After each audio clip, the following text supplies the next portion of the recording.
달콤한 말씀, 행복한 하루, 말씀 묵상 시작하도록 하겠습니다. 오늘 함께 나눌 말씀은 구약성경 이사야서 23장 1절에서 18절 말씀입니다. 두로에 관한 경고라. 다시스의 배들아, 너희는 슬피 부르짖을지어다. 두로가 황무하여 집이 없고 들어갈 곳도 없으며 이 소식이 기띔 땅에서부터 그들에게 전파되었습니다. 바다에 왕래하는 시돈 상인들로 말미암아 부유하게 된 너희 해변 주민들아 잠잠하라. 시올의 곡식 곧 나일의 추수를 큰 물로 수송하여 드렸으니 열국의 시장이 되었도다. 시돈이여 너는 부끄러워할지어다. 대저 바다 곧 바다의 요새가 말하기를 나는 산고를 겪지 못하였으며 출산하지 못하였으며 청년들을 양육하지도 못하였으며 처녀들을 생육하지도 못하였다 하였습니다. 그 소식이 애굽에 이르면 그들이 두로의 소식으로 말미암아 고통받으리로다. 너희는 다시스로 건너갈지어다. 해변 주민아 너희는 슬피 부르짖을지어다. 이것이 옛날에 건설된 너희 희락의 성 곧 그 백성이 자기 발로 먼 지방까지 가서 머물던 성읍이냐. 면류관을 씌우던 자요 그 상인들은 고관들이요 그 무역상들은 세상의 존귀한 자들이었던 두로에 대하여 누가 이 일을 정하였느냐.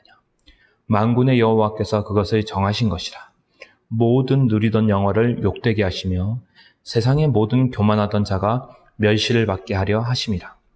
딸 다시스여 나일강이 나일같이 너희 땅에 넘칠지어다. 너를 속박함이 다시는 없으리라.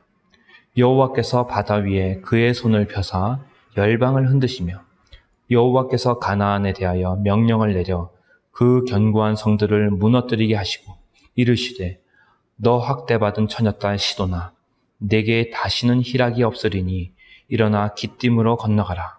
거기에서도 내가 평안을 얻지 못하리라 하셨느니라. 갈대아 사람의 땅을 보라. 그 백성이 없어졌나니 곧 아수르 사람이 그곳을 들짐승이 사는 곳이 되게 하였으되 그들이 망대를 세우고 궁전을 헐어 황무하게 하였느니라. 다시스의 배들아 너희는 슬피 부르짖으라. 너희의 견고한 성이 파괴되었느니라. 그날부터 두로가 한 왕의 연한같이 70년 동안 잊어버린 바 되었다가 70년이 찬 후에 두로는 기생의 노래같이 될 것이라. 잊어버린 바 되었던 너 음녀여 수금을 가지고 성읍에 두루 다니며 기묘한 곡조로 많은 노래를 불러서 너를 다시 기억하게 하라 하였느니라. 70년이 찬 후에 여호와께서 두로를 돌보시리니 그가 다시 값을 받고 지면에 있는 열방과 음란을 행할 것이며 그 무역한 것과 이익을 거룩히 여호와께 돌리고 간직하거나 쌓아두지 아니하리니 그 무역한 것이 여호와 앞에 사는 자가 배불리 먹을 양식 잘 입을 옷감이 되리라. 아멘. 오늘 함께 읽은 이사야서 23장은 두로와 시돈에 대한 하나님의 경고입니다. 그래서 1절부터 7절까지 말씀을 먼저 보면 두로와 시돈은 그 당시 지중해 해변에 위치한 큰 항구 도시였어요. 그런데 이 도시가 저기 멀리 다시스, 지금으로 말하면 스페인의 어느 한 항구로 보입니다. 그 유명한 무역 항구. 그래서 그런 다시스와 같은 무역 항구와 거래하면서 굉장히 동쪽에서 서쪽까지 지중해 연안의 모든 무역으로부터 큰 이익을 누리던 그런 도시였어요. 그러니까 돈과 힘과 자본과 또 모든 권력이 이곳에서 나가고 들어오던 그런 도시였죠. 그러면서 이 도시가 점점 힘이 커지면서 하나님을 떠나게 되고 하나님을 무시하게 되고 더 나아가 교만하여서 하나님을 대적하게 됩니다. 자신의 돈과 힘을 자랑하던 도시가 이제는 하나님 앞에 심판의 대상이 된 거예요. 이제는 더 이상 이 도시는 하나님 앞에서 무역도 못하게 될 거고 파괴될 것이라는 하나님의 예언이 지금 이사야서 23장을 향하여 속에서 계속해서 선포되어지고 있습니다. 8절에서 14절 말씀 보면 정말 이 두로와 시돈이 자신들이 이렇게 멸망하게 될 줄은 자기들도 꿈도 꾸지 못했다는 거예요. 예. 두로와 시돈도 앞에서 예언된 바빌론처럼 또 아시리아처럼 결국 하나님 앞에서 철저하게 망하게 될 것이라는 겁니다. 세우는 거는 시간과 힘이 많이 듭니다. 그러나 멸망하는 건, 파괴되는 건 순식간에 그렇게 끝나게 된다는 거예요. 하나님이 손대시면 인간이 그토록 공들여 왔던 것들이 바람처럼 사라지게 되는 줄 믿습니다. 예. 그래서 15에서 18절 말씀 보면 하나님이 약속을 하세요. 두루하시더니 결국 하나님 앞에 심판을 받게 될 텐데, 그리고 나서 70년이 차면은 결국 하나님이 그 땅을, 그 도시를 회복하실 거라는 거예요. 그런데 회복한 후에도 두루와 시돈이 끝까지 돈을 포기하지 못하고 정말 온갖 수단과 방법을 써서, 심지어는 정말 하나님 앞에 그런 불법적인 그런 여러 가지 일을 통해서 매춘이라든지 또 여러 가지 음란한 행위를 통해서 우상 숭배 산업이라든지 그런 걸 통해서 계속해서 돈을 벌려고 하겠지만, 그렇게 벌어들인 70년 후에 벌어들였던 그런 재산, 회복되어진 그런 부도 결국은 하나님의 백성들을 위해, 하나님의 거룩한 일들 위해 다 하나님이 빼앗아가서 다시 하나님을 위해 사용할 거라는 그런 예언으로 이제 오늘 말씀이 마무리되고 있습니다. 예. 그러니까 동쪽부터 서쪽까지 모든 땅이 다 누구의 것? 하나님의 것이라는 거예요. 하나님이 온 세상을 다스리고 계시다는 거예요. 그래서 우리 눈으로 볼 때 하나님을 떠난 어떤 사람이 아무리 성공하는 것처럼 보여도, 아무리 이 땅에서 잘 되는 것처럼 보여도 사실은 하나님이 손을 대시면 순식간에 날아가 버린다는 거예요. 그의 소유가. 예. 마치 이 땅에서 하나님 없이 잘 사는 사람의 인생은 두로와 시돈과 같은 인생이라는 겁니다.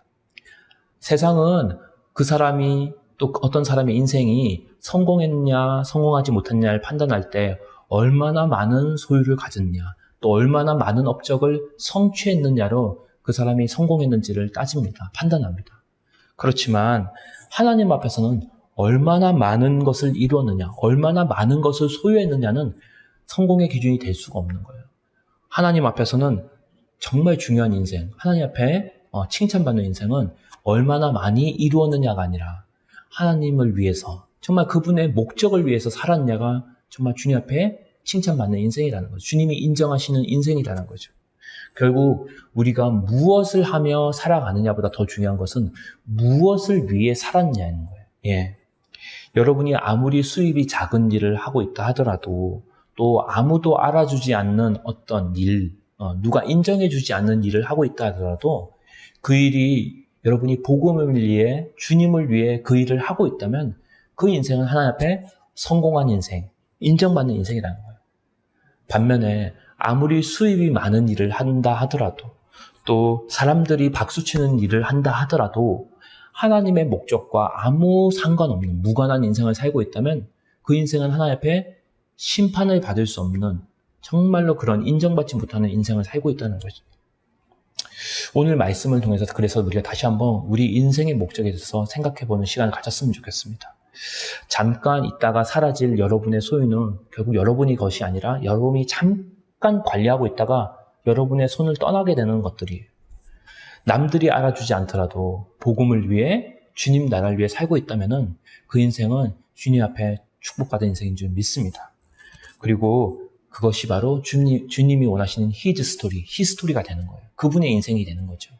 오늘 다시 한번 이사야서 23장 1절부터 오늘 읽은 18절 말씀을 가지고 다시 한번 정말로 세상의 소유로 나를 판단하지 않고 주님의 약속을 따라 사는 인생, 그래서 주님께 인정받는 그런 인생 될 수 있도록, 또 우리 공동체가 그렇게 하나님의 약속을 붙잡고 마지막에 주님께 인정받는 그런 공동체 될 수 있도록 우리 함께 기도했으면 좋겠습니다.